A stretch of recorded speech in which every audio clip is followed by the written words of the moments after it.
Ever get that feeling where you see a place on the map and just think, huh, I really want to know more about that place. Like, what's its story? What makes it tick? You know? Oh, yeah, totally. I know exactly what you mean. Well, for us today, that place is Turkey. And we're diving deep, We are indeed. extracting those core insights about Turkey. Hmm. Like, what are the essential things to know? Yeah, think of this as like your cheat sheet to really understanding this fascinating country. That's it, exactly. Yeah. So to get this cheat sheet, we've gathered some AI-generated overviews and analysis. Right, some really interesting stuff, actually. Yeah, just to lay the groundwork. Yeah. And I gotta say, the first thing that just jumps out at me is Turkey's location. I mean, that's not just next to Europe and Asia. It's in both. Yeah, that's right. Like 97% of the country is actually in Asia. Yeah. That's the Anatolian heartland. Uh, But then that other 3%, mm-hmm. geographically speaking, that's Europe. And what divides them? The Turkish Straits. Oh, yeah, hugely important. The Bosporus, the Dardanelles, the Sea of Marmara. It's a real crossroads, isn't it? Oh, it's a land bridge with so much history. Millennia of it. Like, just think about all the cultures, the trade, the conflicts that have flowed through this area. Yeah. I mean, it's key to understanding Turkey today. I completely agree. If you want to understand Turkey today, you got to understand its geography. And then there are the neighbors, right? Turkey has 8 bordering countries. Oh, wow, 8. 8 countries. It's like Greece and Bulgaria, Syria, Right. Iraq. Okay, so right in the thick of things. Oh, yeah. A very dynamic neighborhood. And then you've got the seas, the Aegean Sea, Mediterranean Sea, Black Sea. And diverse landscapes, too, right? Oh, yeah. From that central Anatolian plateau to the coastlines and then like the rugged mountains in the east. Yeah. And the climate, like it varies so much across the country. All that diversity has to have an impact on the economy, too, right? Oh, for sure. Yeah. Different climates and all that terrain support all kinds of different industries. Makes sense. Right? So speaking of the economy, Turkey is a major player. It is. Like it's considered a G20 emerging market. Okay, so a big up-and-comer. Yeah, exactly. Yeah. And a newly industrialized nation.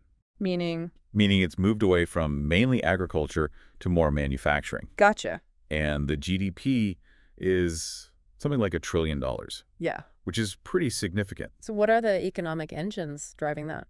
Well, they've got textiles, which have always been big. Yeah. But then there's this huge automotive industry. I had no idea. Yeah, Turkey's like the 3rd largest car producer in all of Europe. Wow. And then there's tourism. They had over 50 million visitors in 2023. So tourism is a huge part of it. Oh, yeah. And construction electronics. Yeah. And a lot of agriculture, actually.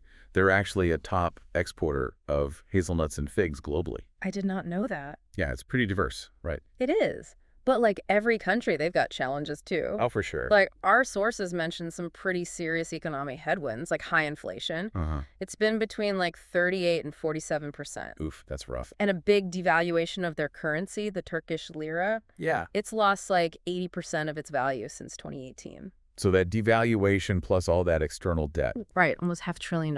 and a reliance on energy imports, it makes things pretty tricky. Yeah, definitely not all sunshine and roses. But it's worth remembering that they do have a customs union with the EU. Right, which must affect things. Yeah, it gives them tariff-free trade on a lot of goods. So that's a boost for some sectors. Okay. But it also means they have to follow EU trade policies without actually being full members or getting a say in those policies. Right, so benefits and drawbacks. Exactly. Now let's shift gears and talk about culture. Because Turkey's cultural scene is just so rich. Oh, I bet. It's a real mix of Ottoman, Seljuk, even Byzantine influences. And then you layer on top of that elements from the Balkans, the Middle East, Central Asia. So many layers of history. And while the population is like 99% Muslim, the country operates under a secular constitution. Okay, so that separation of religion and state is important. Well, yeah, it was a key part of Ataturk's legacy. I see. And it really makes for an interesting dynamic. So culturally, you see all this amazing history everywhere. Like the UNESCO World Heritage Sites, Hagia Sophia, Cappadocia, Ephesus. It's breathtaking. I've always wanted to see Cappadocia. Oh, you gotta go. I know. And the food, come on. Who doesn't love Turkish food? Seriously, kebabs, baklava. Oh, just the beginning. There's got to be so much more. Oh, tons. And beyond the food, there's a really exciting arts scene. Their cinema is getting more international attention. And the whirling dervishes. Oh, yeah. Aren't those like a spiritual dance? Yeah, very powerful. And something else that's interesting is how Turkish TV dramas have become this form of soft power. Soft power meaning? meaning it's a way to influence perceptions and kind of promote their culture globally. Okay, I see. And these shows reach something like 150 countries. Wow. Yeah, it's pretty amazing. And throughout all this, you see these deep values of family and hospitality. So they take care of their own. Oh, yeah, for sure. It's great that they're sharing their culture with so much of the world. Yeah. Okay, so we've got this geographically strategic, economically dynamic, culturally vibrant country. Right. Where do they fit in globally? Well, they've definitely got ambitions beyond their borders. Oh, for sure. Turkey's a major regional power, no doubt about it. And their membership in NATO, that's a key part of their security policy. Right, the North Atlantic Treaty Organization. Exactly, a military alliance. Right, for mutual defense. Exactly. And they're involved in all kinds of international organizations like the Council of Europe, the Organization of Islamic Cooperation, Yeah. and then there's this whole thing with the EU. Yeah, they've been trying to join the EU for a while, Since 2005, our sources say. and it's stalled. Huh, interesting. But it really shapes their relationship with the West. It's got to be a complex relationship. Oh, yeah. And it's not like they're just members. Hmm. They actively participate. Like they were mediators in that Ukraine grain deal, remember? Oh, right. Right. And don't forget, they control the Turkish Straits. Right, which gives them control over access to the Black Sea. Huge strategic advantage. Yeah, that's some serious leverage. Okay, so those are the basics. Now, what really makes Turkey unique? What are their strengths?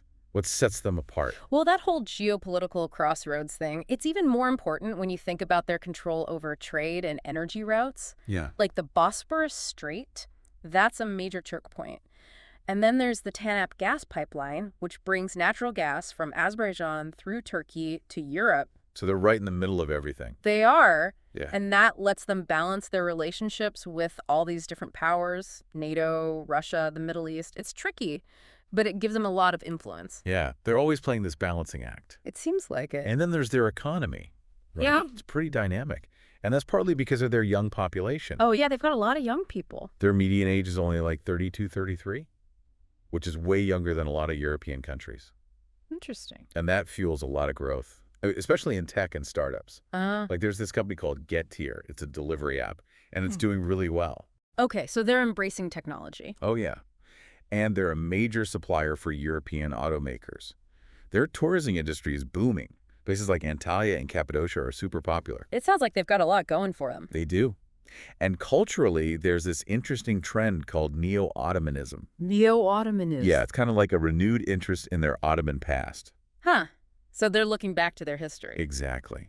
You see it in how they treat Ottoman-era landmarks, like Hagia Sophia, Right. and in the popularity of those historical dramas like Dirilish or Tuğrul. I've heard of that one. It's huge. Oh.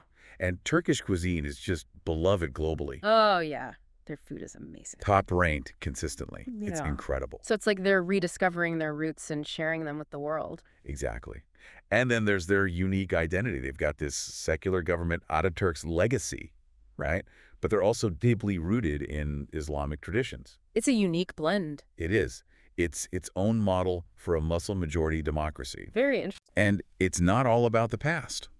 They've got a really dynamic art scene. And they're making some serious progress in defense and airspace technology. Like what kind of technology? Drones, for example. Wow, so they're innovating too. Oh, yeah. They're blending that innovation with their traditional crafts, like carpet weaving. So old meets new. Exactly. Right. And then there's the hospitality. Oh, right. The Turkish hospitality. They're so welcoming and generous to visitors. It's really special. It really does seem like a special place. It is.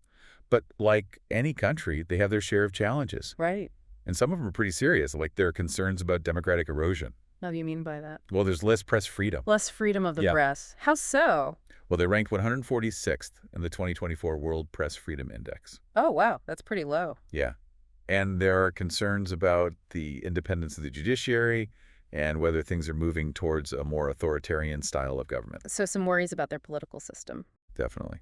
And remember how we talked about the polarization after the 2016 coup attempt? Right? And organizations like Freedom House have rated Turkey as not free. So some serious concerns about their democracy. Yeah, and these political issues are tied to those economic vulnerabilities we talked about. Right. The inflation, the debt. All of it. Yeah. It puts a lot of pressure on everyday people, and it makes it hard for businesses to invest. And that high youth unemployment rate, that's a big worry too. Yeah, 17%. That's a lot of young people without jobs. And that can lead to other problems down the road. Exactly.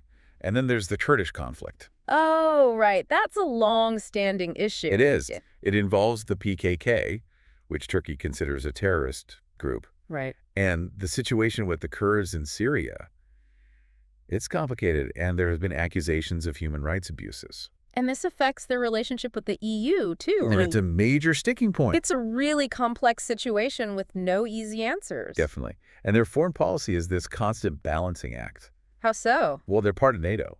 Yeah. But they also have strong ties with Russia. Like with that S-400 missile system they bought. Exactly. And the Akuyu nuclear power plant they're building together. It's like they're trying to play both sides. They are. Mm. And they've been criticized for their military actions in Syria and Libya. So trying to maintain their own interests while staying in the good graces of their allies? It's a tough spot to be in. It is. Yes. And then there are the environmental challenges they're facing, like deforestation, water scarcity. Istanbul almost ran out of water in 2024. It's a big problem. It is. And then there was that devastating earthquake in 2020. Oh, yeah. It really showed how vulnerable their infrastructure is. It's a lot to deal with. And then you have all the social issues, Like debates about gender equality, minority rights, the role of religion in society.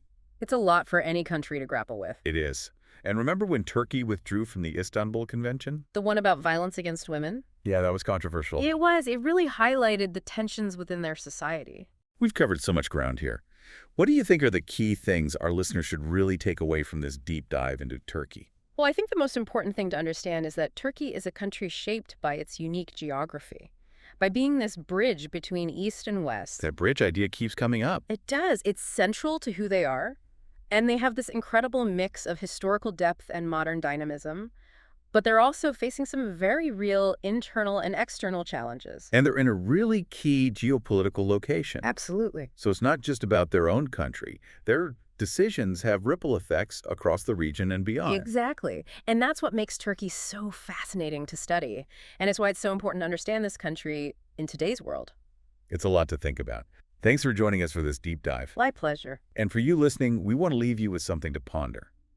How does Turkey's position between East and West shape their choices, both at home and on the world stage? And what might the impact of their economic struggles be on their future role in global affairs? Food for thought. Until next time, take care. See you then.